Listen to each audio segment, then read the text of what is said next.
Hello दोस्तों, नमस्ते, प्रणाम। कैसे ना आप लोग? उम्मीद बात ठीक हुई हैं। हम आप सबके छोट भाई अमर सिंह।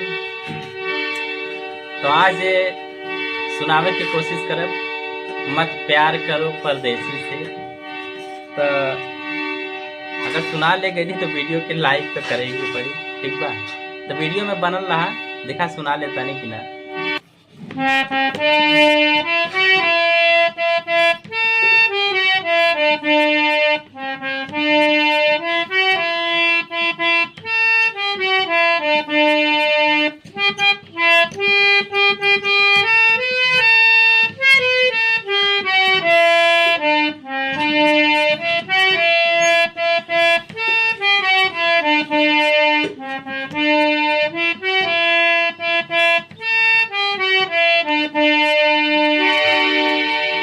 भैया लोगन एक छोटा छोटा प्रयास बा, आप सबके कैसन लगन कमेंट करके जरूर बताइए।